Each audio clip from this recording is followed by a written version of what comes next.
السلام علیکم ورحمۃ اللہ۔ آج میں آپ کے سامنے ایک چغل خوری کا واقعہ پیش کروں گی کہ دوسرے خلیفہ ابو جعفر منصور کے پاس ایک دفعہ ایک شخص نے چغلی کھائی کہ کوفہ کے فلاں شخص کے پاس خاندان بنو امیہ کی چھوڑی ہوئی لاکھوں روپے کی امانتیں موجود ہیں، ان سب پر اس نے خود قبضہ کر لیا ہے اور ان میں سے ایک پیسہ بھی عباسی حکومت کے خزانے میں جمع نہیں کرایا۔ خلیفہ نے حکم دیا کہ اس شخص کو فوراً گرفتار کر کے اس کے سامنے پیش کیا جائے۔ وہ شخص کوفہ سے گرفتار کر کے لایا گیا اور خلیفہ کے سامنے پیش کیا گیا تو خلیفہ نے دیکھا کہ وہ ایک نوجوان آدمی ہے اور اس کے چہرے پر ذرا بھی گھبراہٹ نہیں ہے۔ خلیفہ نے اس سے کہا، ہمیں معلوم ہوا ہے کہ تمہارے پاس بنو امیہ کی چھوڑی ہوئی بہت سی امانتیں موجود ہیں، تمہیں چاہیے کہ یہ سب امانتیں فوراً ہمارے حوالے کر دو ورنہ تمہیں سخت سزا دی جائے گی۔ کوفی نوجوان نے بڑی دلیری سے جواب دیا، امیر المومنین، کیا آپ بنو امیہ کے وارث ہیں؟ منصور نے کہا، نہیں۔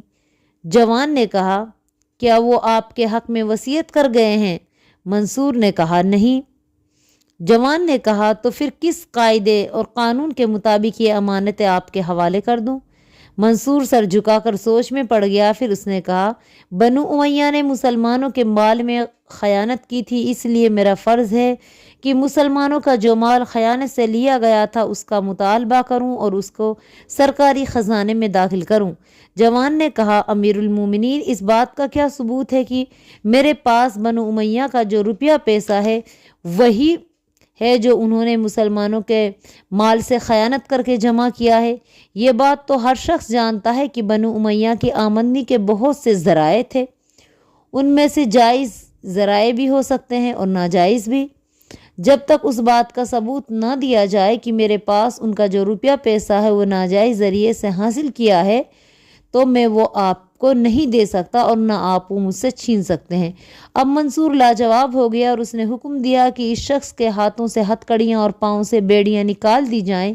اس کے بعد منصور نے اس کوفی نوجوان سے دریافت کیا، کیوں بھائی، تم کو کسی چیز کی ضرورت ہے؟ اس نے جواب دیا، امیر المومنین، میں چاہتا ہوں کہ آپ میرے گھر والوں کو اسی وقت ایک خط بھیج دیں کہ جس میں ان کو اطلاع دی جائے کہ میں خیریت کے ساتھ ہوں، کیونکہ وہ میرے بارے میں سخت فکر مند ہوں گے۔ منصور نے فوراً ایک خط لکھوا کر اس کے مکان پر پہنچا دیا۔ اس کے بعد اس نے کوفی نوجوان سے پھر پوچھا کہ تمہاری کوئی اور حاجت ہے؟ بیان کرو۔ نوجوان نے کہا، امیر المومنین، ایک حاجت اور ہے، اگر آپ اس کو پورا کر دے تو مجھ پہ احسان ہوگا۔ منصور نے کہا، تم اپنی حاجت بیان کرو، اسے ضرور پورا کیا جائے گا۔ کوفی نوجوان نے کہا، امیر المومنین، میں چاہتا ہوں کہ جس شخص نے آپ کو میرا یہ حال بتایا ہے اور میرے بارے میں شکایتیں کی ہیں اس کو میرے سامنے پیش کیا جائے۔ خدا کی قسم، اس شخص نے بالکل جھوٹ بولا ہے، میرے پاس بنو امیہ کا کوئی روپیہ پیسہ اور مال اور امانت نہیں ہے۔ میں اپنی بات کا ثبوت اس کے سامنے پیش کروں گا جب میری جھوٹی چغلی کھانے والے شخص کو یہاں بلایا جائے۔ منصور نے کہا، اگر یہ بات جھوٹ ہے تو جب ہم نے تم سے امانتوں کا مطالبہ کیا تھا تو اس وقت تم نے انکار کیوں نہیں کیا؟ نوجوان نے کہا، امیر المومنین، مجھے ڈر تھا کہ اگر میں انکار کروں گا تو کوئی میری بات کا یقین نہیں کرے گا اور مجھ کو مارا پیٹا جائے گا۔ اب منصور نے اپنے سپاہیوں کو حکم دیا کہ اس شخص کو ہمارے سامنے حاضر کرو جس نے اس کوفی نوجوان کی شکایت کی تھی۔ تھوڑی دیر کے بعد سپاہی اس شخص کو پکڑ کر دربار میں لے آئے۔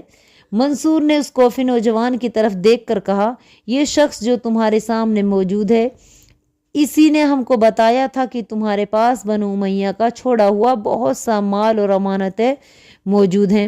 کوفی نوجوان نے کہا، امیر المومنین، یہ شخص میرا غلام ہے، چند دن ہوئے یہ میرے گھر سے 3000 اشرفیاں چرا کر بھاگ گیا تھا، اس کو یقیناً میری طرف سے یہ اندیشہ ہوگا کہ اگر میں اس کو دیکھ پاؤں گا تو پکڑ کر سزا دلاؤں گا، اس لیے اس نے یہی مناسب سمجھا کہ میرے خلاف جھوٹی شکایت کر کے مجھے مصیبت میں پھنسا دے تاکہ اس کا پیچھا نہ کر سکوں۔ منصور نے اس بھگوڑے غلام کی طرف غصے سے دیکھا اور کڑک کر کہا، سچ سچ بتاؤ کوفی نوجوان، جو کچھ کہہ رہا ہے وہ ٹھیک ہے؟ غلام خوف کے مارے کانپنے لگا اور اس نے کہا، امیر المومنین، اس کوفی نوجوان نے جو کچھ کہا ہے وہ صحیح ہے، میں نے اس کی 3000 اشرفیاں چرائی تھی اور مجھ سے وہ ضائع بھی ہو گئی ہیں۔ میں نے اپنی جان بچانے کی خاطر اس کے خلاف آپ سے جھوٹی شکایت کی تھی، مجھ سے بہت بھاری گناہ ہو گیا ہے، میں اس پہ شرمندہ ہوں، آپ مجھے معاف کر دیجئے۔